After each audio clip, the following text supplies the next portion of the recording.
Resulta que el final de el proceso que va a incorporar a los reinos taifas en su desenvolvimiento desde segundas a terceras taifas, o sea, el Al-Ándalus se entiende así: conquista, Emirato de Córdoba, Califato de Córdoba, disolución del Califato de Córdoba, que va más bien simultáneo con el desarrollo de primeros reinos taifas.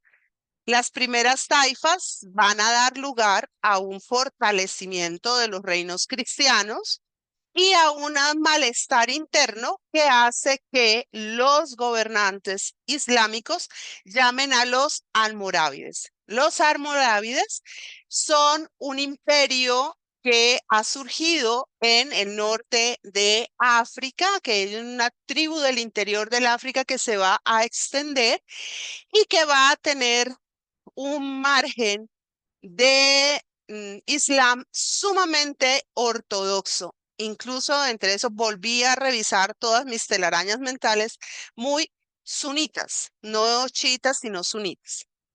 Y estos almorávides tienen la característica de que buscaban una visión muy ortodoxa de el Islam, pero eh, aunque tenían toda una, digamos, una forma muy austera de vivir, ellos lograron llegar sobre el Al-Ándalus, sobre la consigna de que venían, digamos, como libertadores. Al paso del tiempo, lo que resultó fue que no eran tan libertadores, sino que tenían su propia intención de gobierno y de quedarse con los territorios. Ellos vieron la oportunidad y se quedaron. Y aquellos que los habían convocado hacia 1086 se dieron cuenta que les fue peor el remedio que la enfermedad y que este grupo decidió, en primer lugar, un gobierno muy centralizado, con una condición muy religiosa. Resulta que, como veíamos ahora, no solamente los cristianos se transformaron con la llegada del Islam, los islámicos que llegaron a la península ibérica también se fueron contagiando de las formas propias del pensamiento cristiano y no tenían ya una visión tan ortodoxa como la que tenía este grupo, que estaba completamente compenetrado con las ideas que los habían llevado a hacerse con el poder. Yo les decía, creo que hace mucho tiempo, espero habérselos dicho a ustedes y no a otro grupo, y si no se los repito, que los procesos de islamización son procesos que implican la expansión territorial. Como que yo me hago al Islam y como que esas banderas del Islam me ponen las espadas en la mano y me llevan adelante en una convicción de que Alá me va a entregar el mundo, que Alá me va a entregar absolutamente todo. Ellos promovieron el proceso de africanización del Al-Ándalus. Es con ellos con los que empieza a introducirse de la manera más profunda a la visión que se va a encontrar en las construcciones de este periodo, que son construcciones que ya están fuera, sobre todo fuera de Córdoba. Y ellos van a hacer grandes aportaciones a el arte y a la arquitectura. Ellos van inicialmente a introducir unas formas muy ascéticas, o sea, sin mucha decoración, pero con el paso del tiempo se fueron introduciendo las formas geométricas como parte de los contenidos de la ornamentación de los espacios, sobre todo los espacios palacieros. Los almorávides eh, hicieron que, como les digo, originalmente se detuviera un proceso que se estaba dando y que se estaba dando a manos de los cristianos. Pero como pusieron un Islam tan estricto y unos impuestos tan altos y no se quedaron en el otro lado del Mediterráneo, sino que cruzaron, llegó un momento en que su gobierno generó un erosionamiento de las lealtades que produjo que más temprano que tarde eh, se vieran sobrepasados por un nuevo momento de reinos taifas y después obviamente terminaran todo su gobierno y todo su desarrollo ya con la expansión de los almohades. Las segundas taifas fueron de 1144-45 a 1170-72. No fue un periodo tan largo. Los periodos taifas son importantes porque representaron la posibilidad de que los espacios donde se desarrollaron dieran curso a formas cada vez más originales en su institucionalidad, en su cultura, en su forma de concebir el mundo. Y son la expresión también de la heterogeneidad de quienes han venido estableciendo los controles desde el Islam. También muestran los periodos taifales cómo los cristianos se han ido organizando, han ido estructurando un proceso militar y político que les ha permitido ir ganando y ganando y ganando terreno. Aparecen, como es normal, aparecen liderazgos que se van señalando como rectores y muy rápidamente empiezan a desafiar a los almorávides, a decir, nosotros ya no queremos seguir bajo su gobierno. Vamos a desalojarlos literalmente, o sea, vamos a expulsarlos de la península. Yo creo que es difícil pensar que un grupo de control haya logrado en tan relativamente poco tiempo tanto malestar en la península ibérica como los almorávides. Bien, en medio de todo esto, va a haber algunas taifas que van a poder sobrevivir cuando estén soportadas por los reinos cristianos, lo que nos deja entrever la complejidad política del panorama en el cual nos estamos nosotros situando. Y vemos, por ejemplo, que ese rey lobo logró formar un emirato al interior de la península apoyado por Castilla y Aragón. ¿Qué era lo que pasaba? Ay, Castilla y Aragón estaban de acuerdo. No, estaban haciendo un juego de composición política complejo, es decir, vamos a debilitar este poder, sí, el poder que va a aparecer, que en ese momento todavía no es el almohade, sino el almorávide, y lo vamos a torpedear. Asimismo, van a ir apareciendo otras taifas que se van a hacer relevantes, que van a ir avanzando, que van a ir buscando consolidar su identidad y de las cuales la única que sobrevivirá a casi a todo el proceso de la reconquista va a ser Granada, que se va a constituir en el reino nazarí de Granada, del que hablaremos pronto.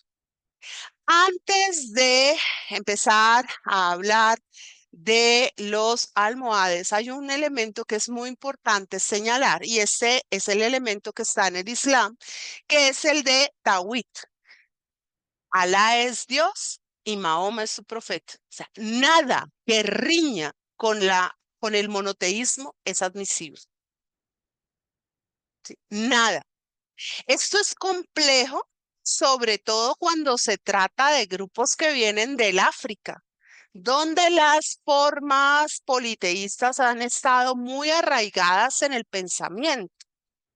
Además, es complejo para muchos grupos humanos porque supone nada de superstición, o sea, ni talismanes, ni un montón de cosas que la gente usaba para ayudarse.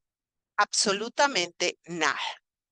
Y esta concepción señala que Dios es único en su esencia No hay divisiones, no hay otras manifestaciones, lo que hace que nuestra convicción de Dios Padre, Hijo, Espíritu Santo sea para ellos totalmente herética. Y todos los atributos de Dios son, digamos, es solo Dios el que los puede generar. Solo de Dios viene la misericordia, solo de Dios viene la sabiduría, solo de Dios viene la perfección. Solo el que está en Dios puede ser misericordioso, justo, recto, bueno o sabio. Todo saber que riña con el Corán queda completamente excluido, ¿sí? Y la ciencia es aceptable, es admisible, porque la ciencia lo que hace es conocer la creación de Dios y entenderla usando elementos que Dios ha prestado. Pero la filosofía, como un curso de pensamiento humano que puede reñir con Dios, no se puede admitir. ¿Listo? Bien. Y solo Dios crea, solo Dios puede ser adorado, solo Dios puede ser reverenciado. Esta visión es la que se tiene hoy en día. Bien, este cuadro se lo voy a mandar, ¿sí? Este cuadro se lo voy a mandar. Lo voy a recorrer muy rápidamente porque creo que es interesante. Tenemos entonces los distintos grupos. No lo voy a recorrer todo, solamente voy a recorrer estas últimas partes. Los muladíes, que como les decía, son los que eran hispanos islamizados. Los mozárabes, cristianos en territorio musulmán. Los sefarditas, que son los judíos que estaban en la península ibérica en ese momento y también en otras áreas del Mediterráneo, pero sobre todo en la península ibérica. Los almorávides, que vienen del Sahara Occidental y el Magreb, que tienen ese Islam rigorista y que pusieron la ortodoxia islámica.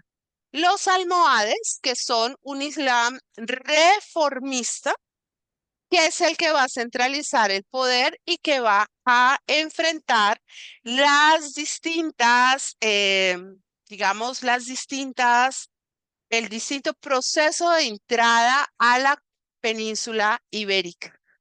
Los bereberes, esta parte la había puesto porque me pareció que era importante. Los bereberes se islamizaron bajo las dos líneas de Islam, bajo el Islam sunita y bajo el Islam chiita.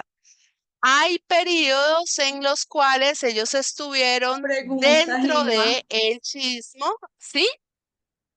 Qué pena, una pregunta. Yo tengo como la Sí. idea, o en algún momento te oí, que ellos no obligaron Ajá. a los cristianos a ser musulmanes, ¿o sí? No, no los obligaron, pero los invitaron. El Islam te promueve el proceso de islamización, señalando que te puedes islamizar y que si te islamizas llegas a ser ciudadano de primera. Puedes ejercer el poder, puedes tener riquezas, puedes tener bienes y puedes estar exento de una serie de impuestos. Por eso muchos cristianos se islamizaron. O sea que en esta época no se hizo ninguna iglesia católica. Claro que hay iglesias católicas, esa es una muy buena pregunta. Hay iglesias católicas que van a estar primero en los territorios reconquistados y segundo en los territorios conquistados por el Islam para los cristianos no islamizados. El Islam no tumbó las iglesias, no las destruyó. En algunos casos sí, en algunos casos sí, en algunos casos las avasalló, pero no fue la recurrencia. O sea, lo hicieron solo, solo en ciertos espacios, ¿no? Pues la de Córdoba. La de Córdoba la hicieron sobre una iglesia. También, sí, sí, sí, sí. Bueno, este, estos magrebíes se vincularon al Islam porque el Islam les vino muy bien a los bereberes en términos de su convicción tribal. Quería venir sobre esto porque yo tenía la idea y en un momento de que estos bereberes eran chiitas, pero fueron chiitas en un periodo, pero los que llegaron sobre la parte de la península eran sunismo maliki. Este era la fe que ellos tenían. Y en este sentido, ellos seguían el Islam tal como lo había impuesto Mahoma en la región de Medina. Es decir, tenían todas las mismas instituciones que tiene el Islam omeya, el Islam abáside.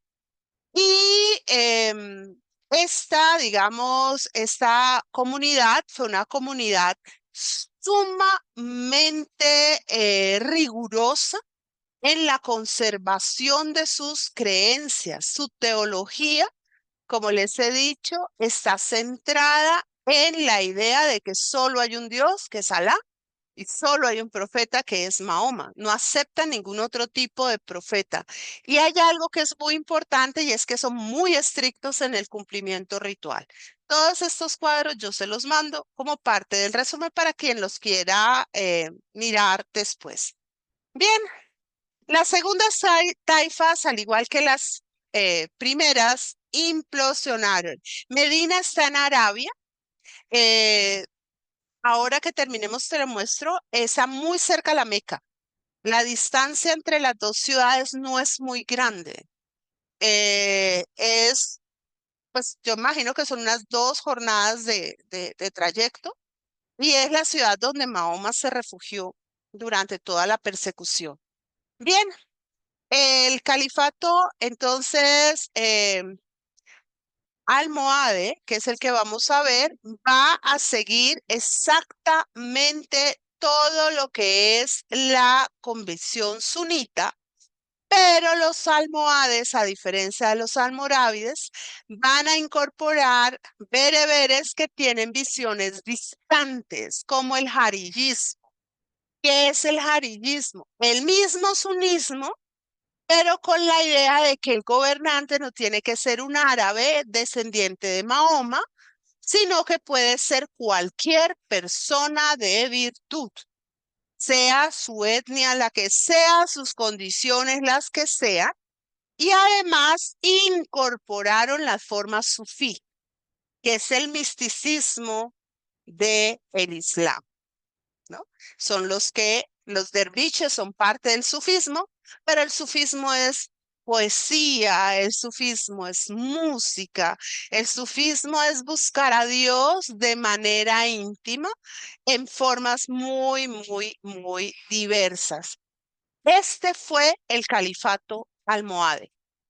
Como ustedes ven, es mucho más grande que el anterior, tuvo una mayor proyección, pero también ven ustedes cómo Aragón y Castilla, León y Portugalia, de ahí se han avanzado enormemente en el desarrollo de los territorios.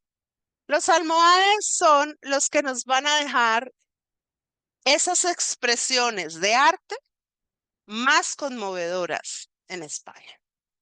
Ellos van a llegar como una reforma de carácter religioso, van a estar muy en torno a una nueva visión islámica, un refundamiento del Islam.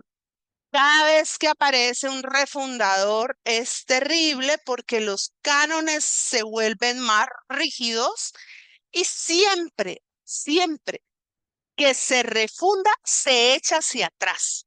O sea, siempre se va hacia atrás, nunca se va hacia adelante. Inicialmente aparecieron como una democracia teocrática, quiere decir diferentes señores, todos acordes a unirse bajo un principio religioso que es el que gobierna sobre todos ellos. Y van a buscar entonces inicialmente un acompasamiento de poderes, pero eso no lo maneja es nadie, y menos en el curso del Islam. Sí que muy rápido, muy rápido, muy rápido apareció la figura califal. Y el califa como líder religioso, político, de carácter supremo.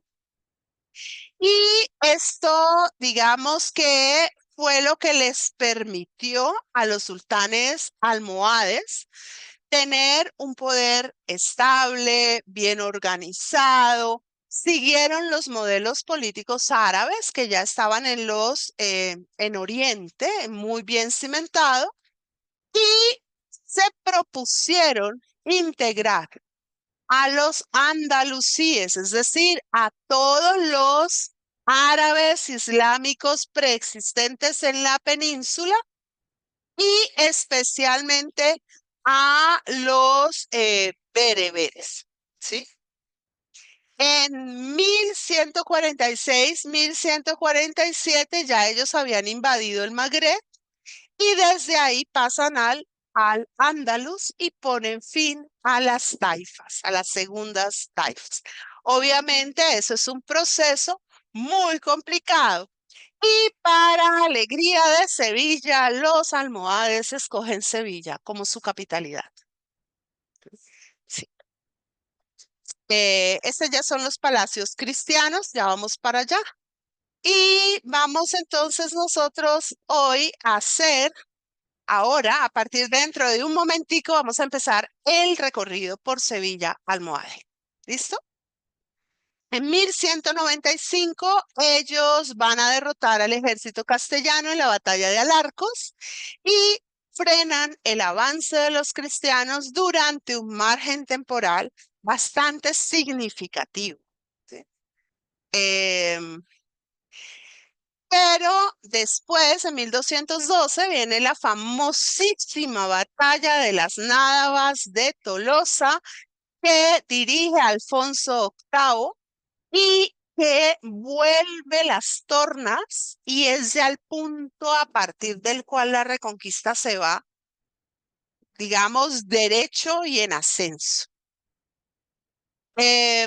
Tras esta derrota, ellos básicamente van a ir viviendo un proceso de fragmentación que se va a volver cada vez mayor, que va a derivar en las terceras taifas, de las cuales la única que sobrevivirá hasta 1492 será la del reino nazarí de Granada. ¿Sí? Y ahí vemos cómo fue todo el proceso de expansión. Los sultanes almohades crearon una forma de tributación muy eficiente. Sus formas de tributación tanto sobre el comercio externo como el interno, van a ser los modelos de las formas tributarias que van a llegar a América con la conquista. Los almohades van a ser un grupo que va a alcanzar un nivel muy elevado. Ellos parten del principio de que todas las tierras son del sultán, todos los bienes son del sultán y este los cede a modo de merced real a los habitantes. Así se entregaron las tierras americanas. Todas fueron mercedes reales, todas fueron mercedes reales. Y van a crear especialmente un sistema de aduanas para regular la relación entre sus territorios y los comerciantes genoveses, porque para el momento en que ellos están, Génova va a la cabeza. Acuérdense que hay unas guerras a morir entre Génova y Venecia. Y Génova le monta la competencia a Venecia. Lograron una gran estabilidad monetaria.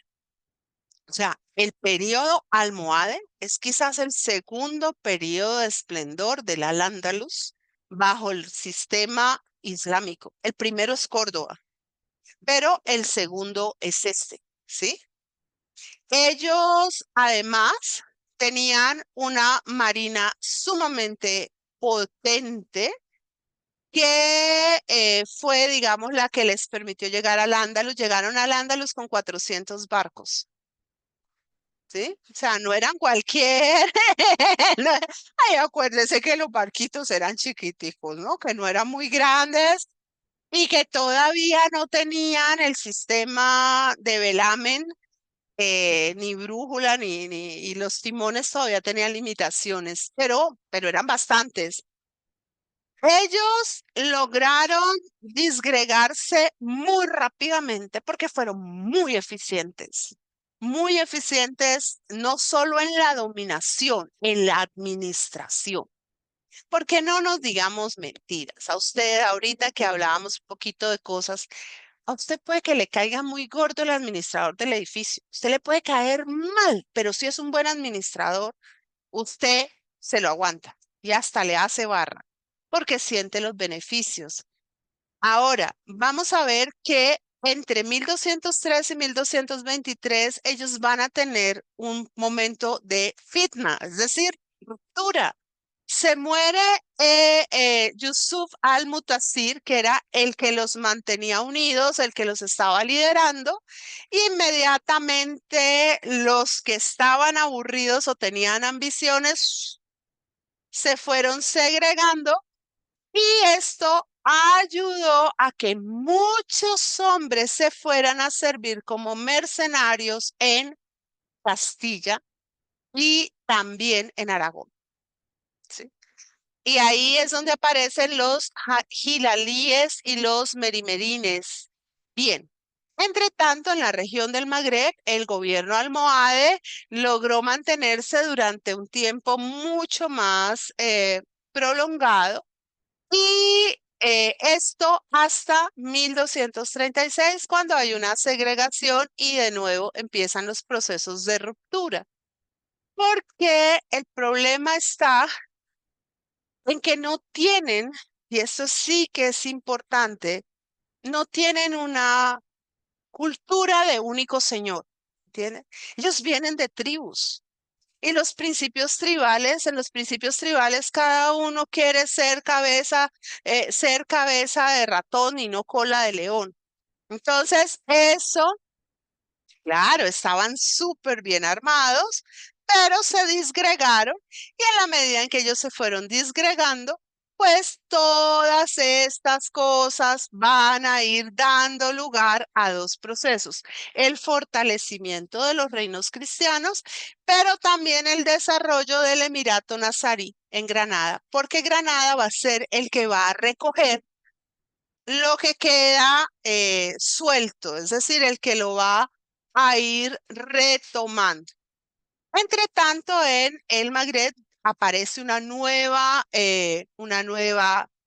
dinastía, un nuevo grupo en el poder, pero ese grupo ya no va a tener la posibilidad de hacer el paso famoso hacia la península ibérica.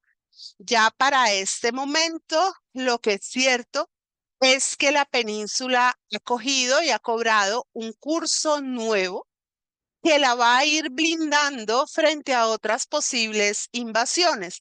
Esto no quiere decir que hubiera la intención de mantener esa, digamos, de mantener esa sucesión y de volver. Siempre el que ha sido imperio quiere volver a ser imperio.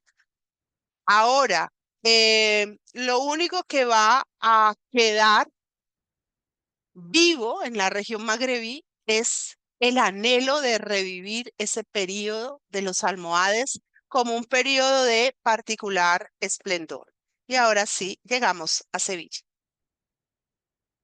Sevilla es una ciudad que está llena de testimonios de este momento histórico. Fue una ciudad en la que los almohades es, generaron un desarrollo absolutamente espléndido. La volvieron el eje de digamos, de todos sus intereses. Sevilla se volvió una sede de pensamiento filosófico, matemático, científico, médico, arquitectónico. Allí van a aparecer obras tan importantes como la Giralda y también la Kutubia que también va a estar, digamos, la Kutubia de Marrakech y la Torre de Oro. Y van a aparecer los filósofos que serán Averroes y Maimónides. Sí, señora.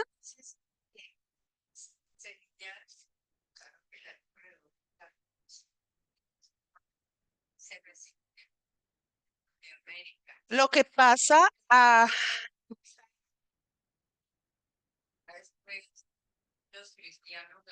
lo que pasa es que acuérdense que ujú, hay que mirar en primer lugar si estamos hablando, yo creo que de lo mismo, y es posible que se haya hecho como se hace todo, como una retoma de espacios que ya estaban previos. Eso fue lo que yo encontré, no. No, ahí lo que es muy probable es que la torre Sevilla fue el centro de toda la actividad comercial de todo con América. O sea, en Sevilla entran todos los cargamentos de oro y plata americanos y por Sevilla entra todo el comercio del imperio. Sí, bueno, arrancamos con la Giralda. La Giralda está compuesta por un prisma central o digamos una torre central de base cuadrada con cuatro muros externos. Lo más bello es, sin lugar a dudas, todo lo que tiene que ver con la decoración. Estas decoraciones que suponen una serie además de casi que de mezclas, ¿no? El uso del remate de columna, los arcos polilobulados, o sea, como los que uno encuentra en Córdoba. Y además de esto, vamos a ver toda esta decoración que es una representación de la naturaleza, de las formas naturales y que está hecha con una gran habilidad por parte de los trabajadores que se encargan de moldearla y de modelarla. No, se usaba lo que usaban los romanos. Los romanos realmente crean la base original de lo que va a ser el andamio, porque si no, no pueden trabajar hasta esa altura, ¿sí? Todo, digamos, esa decoración tan especial hace que la torre sea absolutamente bella. Ahora, cuando se hace todo el proceso de ascenso hacia el interior, se encuentra el manejo de las rampas que permiten también subir, no solo con carretillas, e incluso yo creo que también a caballo. Ahí la tienen. Se cree que originalmente estaba pintada como esta que está en Marrakech. Otro espacio que es de planta almohade es el patio de los Naranjos en la Catedral de Sevilla. Es un sitio que ha tenido muchísimas reformas, pero que mantiene ese sesgo y ese sello de la influencia islámica, ¿no? Una concepción muy especial de el espacio y sobre todo lo que son la construcción de suelos a modo de espina de pescado, ¿sí? Y allí vamos a encontrar la puerta del perdón que se mantiene todavía en pie y que tiene también esta factura almohade. Sí, lo más bello son las aldabas, la puerta, toda la consideración de una arquitectura fractal que genera ese contraste porque para el Islam Dios crea de acuerdo con un orden matemático geométrico. Y ellos se basan en las formas matemáticas geométricas y en los parámetros o los patrones que tiene la naturaleza. Por eso todo su arte tiene la condición del patrón. Em, Hay algo que es muy especial y es que esa visión del patrón, del parámetro geométrico, tiene un alcance más allá de lo simplemente visual o estético. Realmente tiene, yo creo que la capacidad de afectar de alguna manera nuestra comprensión de la realidad y hace que lo sintamos muy bello y nos sintamos muy satisfechos y muy cómodos.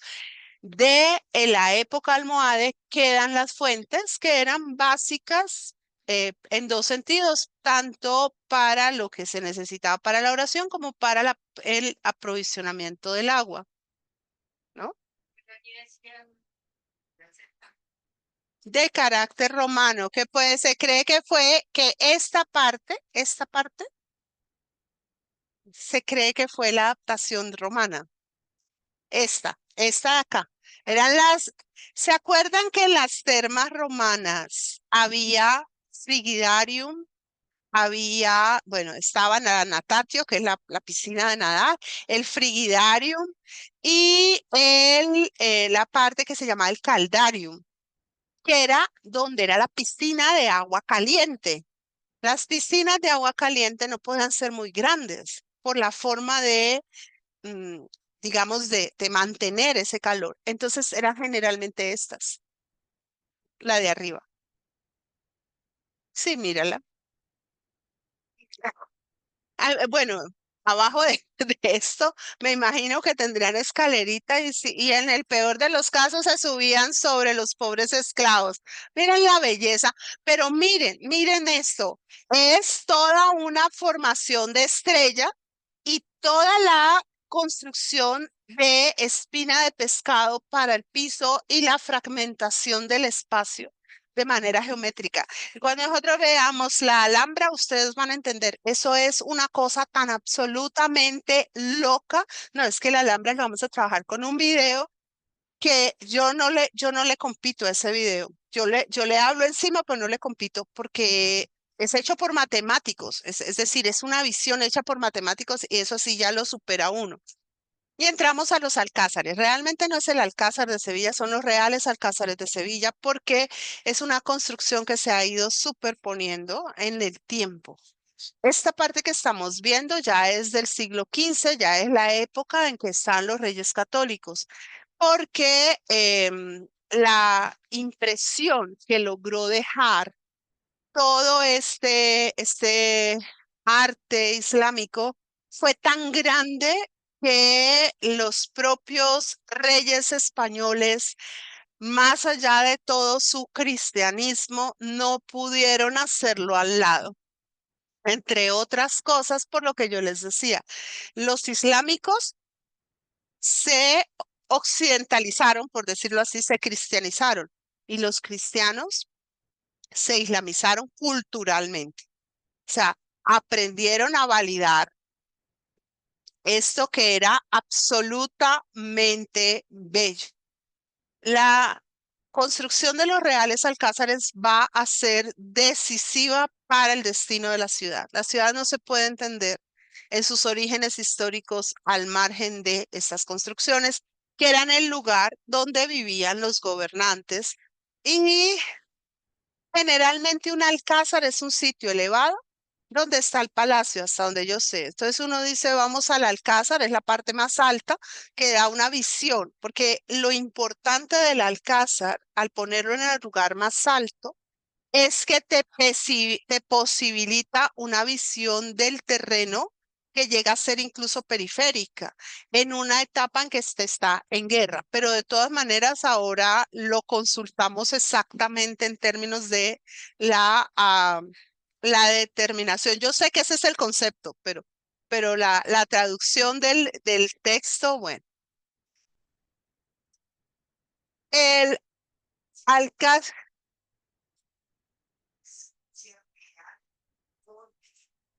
Muchas gracias. Eh, no, eso es muy importante porque es lo que les digo, a veces a uno hay cosas que se le pasan. Ya llega, sí, señora. Bueno, ay, pobrecita. Bien, empezamos en la parte sur, donde está la construcción más antigua. Esta parte es lo que se conoce como el Palacio de Yeso y es un sitio que manifiesta ya abiertamente la forma como los primeros almohades plantearon digamos, su ornamentación.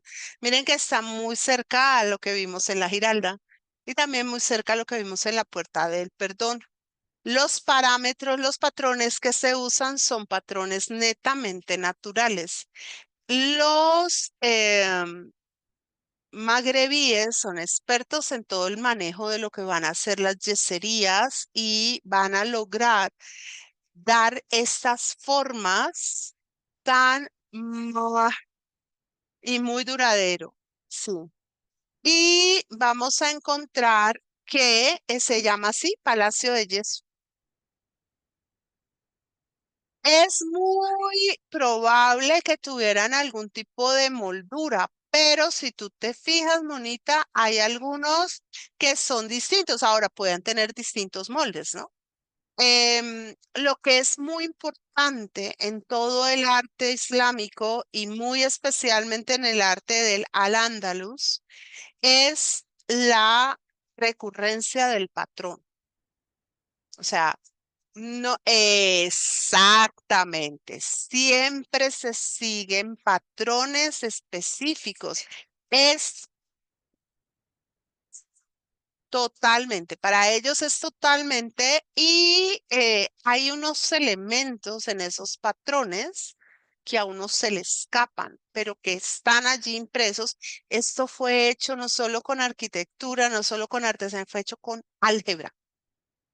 O sea, es donde uno se queda quieto, porque y es donde te dicen, por ejemplo, como sobre todos los parámetros de la percepción humana, el cerebro capta cosas que a veces uno conscientemente no es capaz de visibilizar. Ya lo vamos a ver. Este Palacio de Yeso se construyó en 1189. Y se sabe que pues desde muy temprano el Alcázar pues fue el sitio político administrativo, que era lo que se esperaba que fuera un sitio donde los gobernantes vivieran, pero sobre todo desde el cual se pudiera hacer todo el proceso administrativo, ¿no?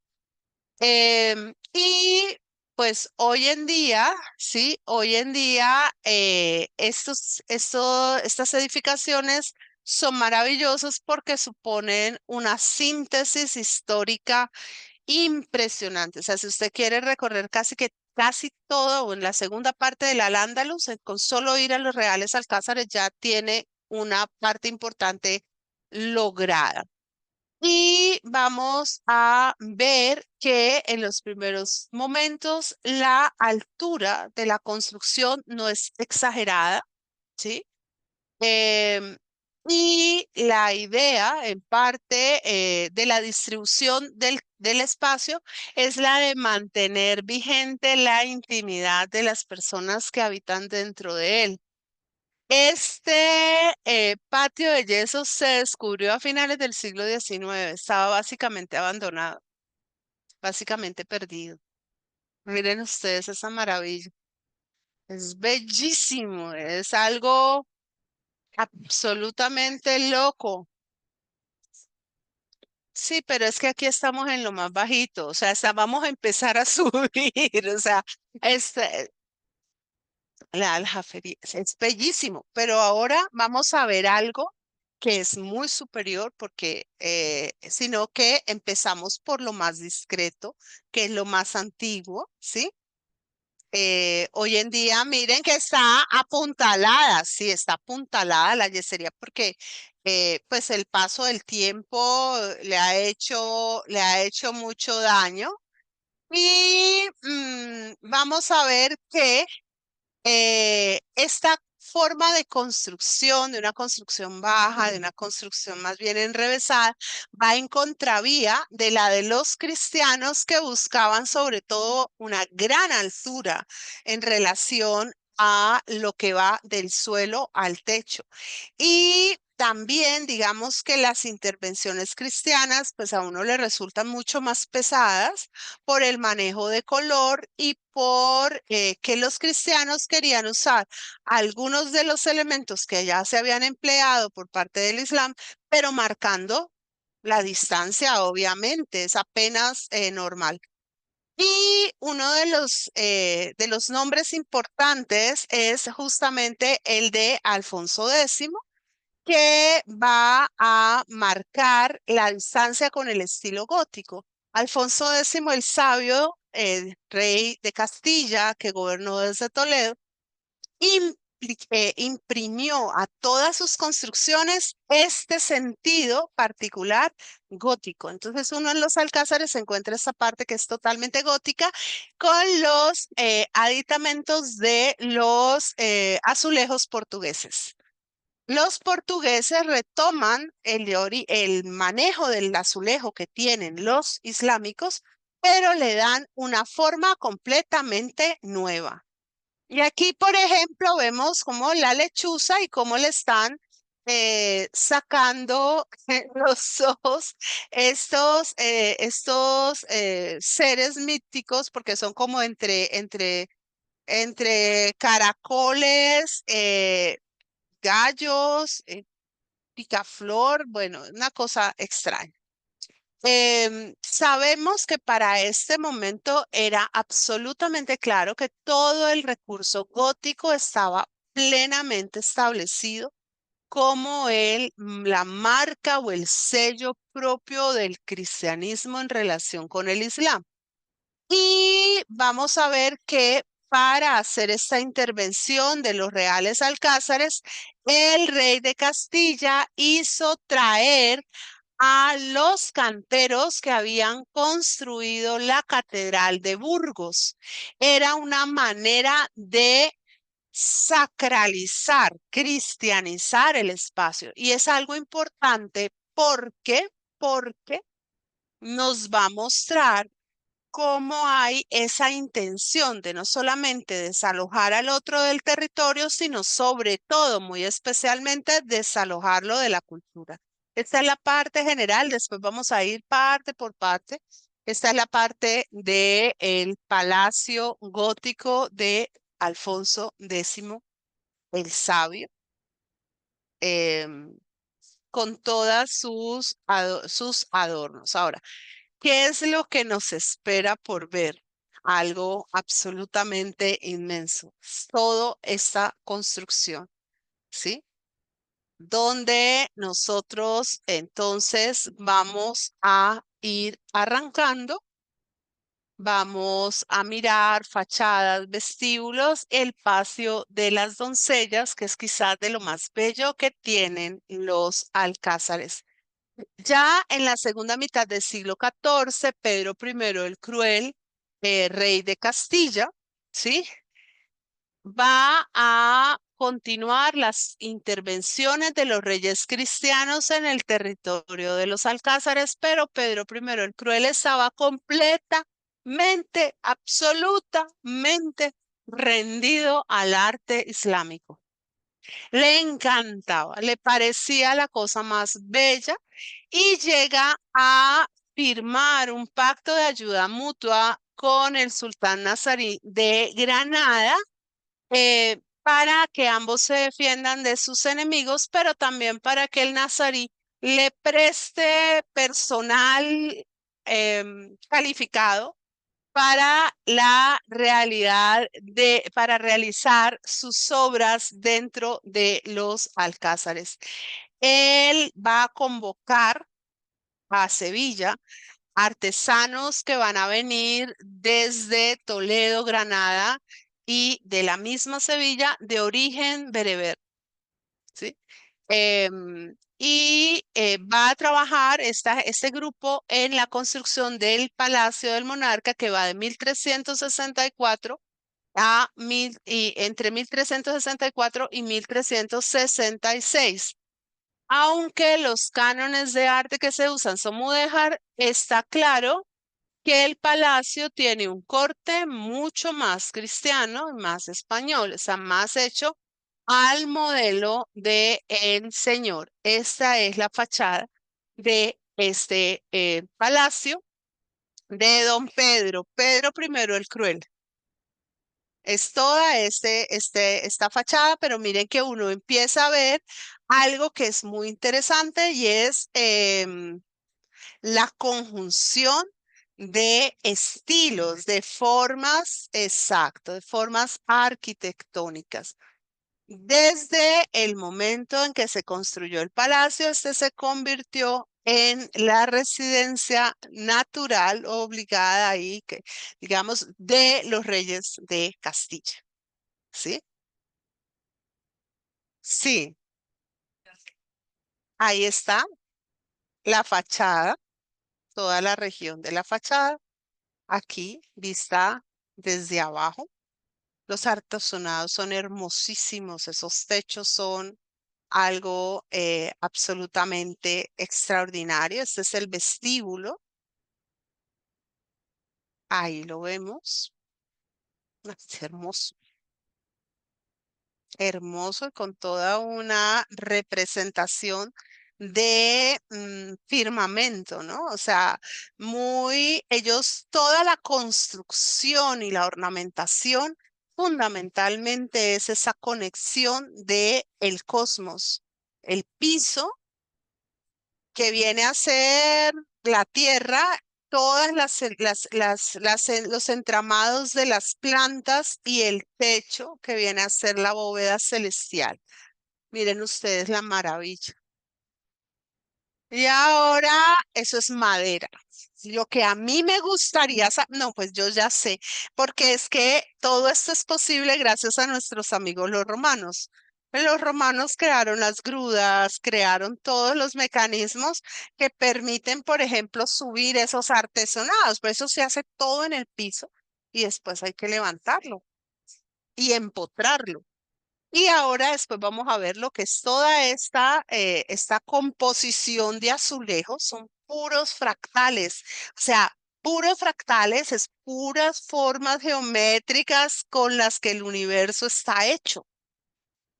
¿Qué es lo que ellos apoyan y qué es lo que nosotros sabemos? Es decir, la arquitectura no es simple condición de espacio. La arquitectura afecta de una manera muy profunda a las personas que viven en ellas. Entonces, miren la combinación de elementos, cómo los van poniendo unos sobre otros. Miren los patrones. Es una belleza, es una belleza.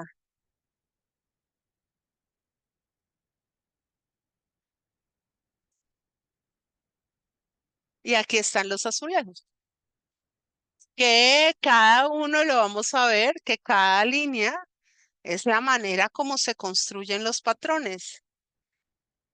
Los adornos de cada uno de los lugares Y ya vimos la fachada y el vestíbulo. Vámonos a la parte más bella, que es el patio de las doncellas, que es el Palacio Mudéjar.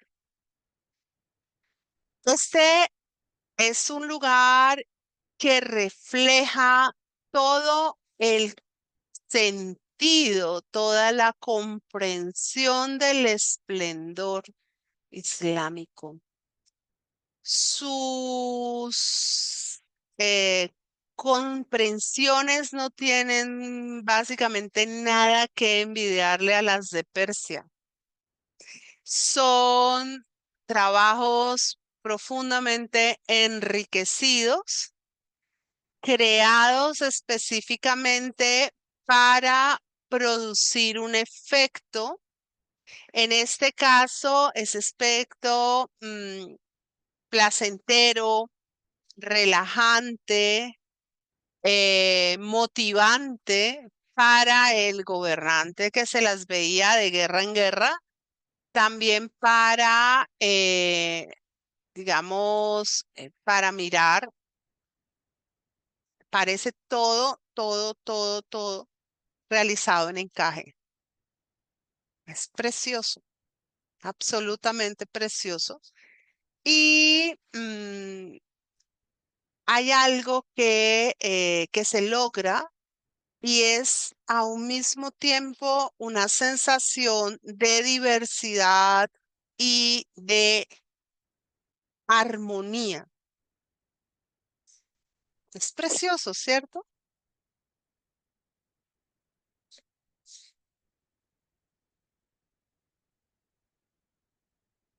Cualquiera diría que en ausencia del arte figurativo, no se podría alcanzar un nivel de desarrollo estético tan alto. Y sin embargo, lo que dicen ellos es que esa belleza, que es la belleza de la naturaleza, es traída desde la naturaleza a todo lo que ellos consideran es la mente humana, comprendida y planteada como la mente de Dios. Ay, qué pesar, pero allá se ve bien, pero acá no. Bien. Ese es el senador de la Alcoba Real. Es un pequeño palacete. Y luego vamos a encontrar otros salones que ya sí son completamente pues absolutamente están bajo el servicio del cristianismo, como estos que son los salones de los pasos perdidos, salones que ya están muy vinculados al funcionamiento del palacio en el periodo cristiano. Este es el cuarto del príncipe. De las cosas más bellas, como vemos, no, es como la atmósfera en general, o sea, se logra algo que en sí mismo es bastante pesado estéticamente en las combinaciones de color, de forma, pero logran, y muy especialmente por el efecto de los muros blancos y de la espacialidad, un efecto no tan avasallador como los que uno puede encontrar en el Oriente, ¿no? Porque en el Oriente el efecto es sumamente avasallador. Está muy lleno el cuidado, el mantenimiento. Ya son, sí, ya esta es la parte de el rey Pedro I el Cruel con toda su intervención, por eso es mudéjar, ¿sí? Que ya es el arte mudéjar, que es la mezcla del arte cristiano con las formas propias del arte islámico. El arte islámico es más simple, sobre todo el que llega de los almohades, tiene sus patrones que son muy vistosos, pero usa mucho el blanco, el yeso. Ya los cristianos le incorporan una mayor visión de color, aunque juegan con elementos que sí estaban, digamos, presentes, como son todo el uso de los famosos azulejos. Los Reales Alcázares se van a complementar con unos jardines que son particularmente bellos, muy agradables. Aquí entramos a la alcoba de la reina, ¿sí? Miren que ya ahí están las imágenes de los reyes encabezando, presidiendo la habitación. A mí lo que me parece maravilloso es cómo estos monarcas, no tanto que usaran el recurso plástico del otro, porque estaban acostumbrados a admirarlo y quién no admira la belleza, sino que aceptaran los parámetros, los patrones, cuando ellos pensaban que, pues que los otros eran como tan infieles y tan contrarios a lo que ellos estaban planteando. Bueno, hoy en día el patio de las muñecas está coronado por esta techumbre de cristal que le da, digamos, un tono de espectacularidad única. El mismo hecho de que el patio esté más sosegado en cuanto al manejo de color lo hace mucho más armonioso y más agradable porque la sobresaturación de color a veces se vuelve muy pesada visualmente, se vuelve muy agobiante, porque es demasiado lo que uno se diría rococó, ¿sí? Pero, pero definitivamente lo que sí es cierto es que todo el palacio, toda la construcción es extraordinariamente bella em, y es sumamente impactante y nos deja valorar que ese paso de estos pueblos magrebíes por esta región de España fue ciertamente un paso doloroso, fue terriblemente doloroso porque fue guerra, fue opresión, fue control, fue sobreposición, pero al mismo tiempo fue una ganancia en términos culturales. Hoy en día y cada vez con más claridad, España está en la apertura de valorar esta raíz islámica como un elemento que favoreció la cultura, que la enriqueció, que les llevó a ellos hacia adelante. Este es el cuarto alto de los reales o el Salón de los Reyes Católicos. Y aquí pues sí queda totalmente evidenciada la amalgama cultural, hay de todo, ¿no? O sea, unas cosas mezcladas con otras, lo que también muestra cómo los espacios se van adaptando a los momentos en los que son usados y en los que son vivenciados. Y hay cosas bellísimas, esos artesonados son hermosísimos.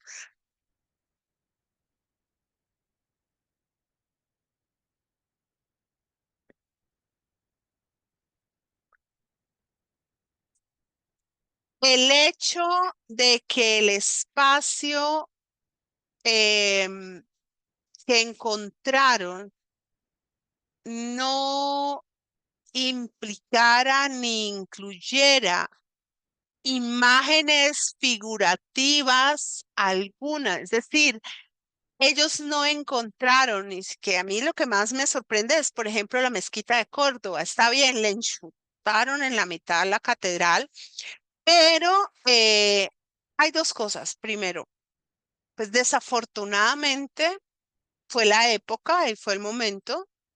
Isabel se volvió tan fanática. Fernando no. Fernando era un hombre más de mundo y Aragón era un reino. Voy a irles mostrando mientras sigo. Aragón era un reino más cosmopolita, más en conexión con Francia, más en conexión con Italia. eh, y tenía una mirada, allá no sé, ay no, qué horror, mucho más, digamos, más práctica. Pero Isabel se volvió muy fanática. Sin embargo, así con todo el fanatismo,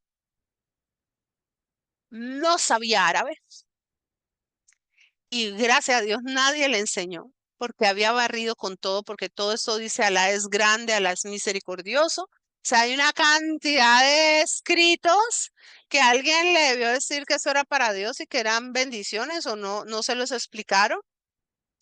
Ella, los reyes católicos, que son unas figuras tan polémicas en historia, tan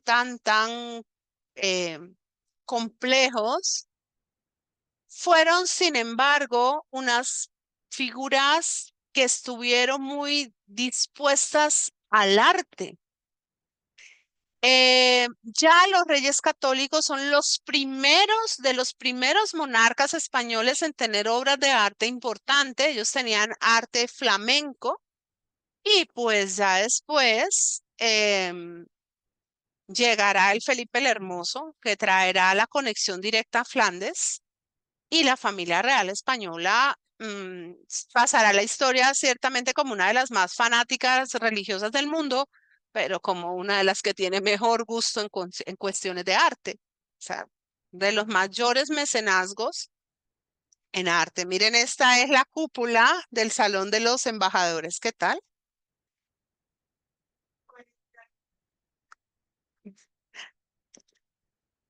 Exacto. Bueno, pero ya, vamos a parar allí. La próxima semana les cuento, mis niñas, vamos a hacer dos cosas.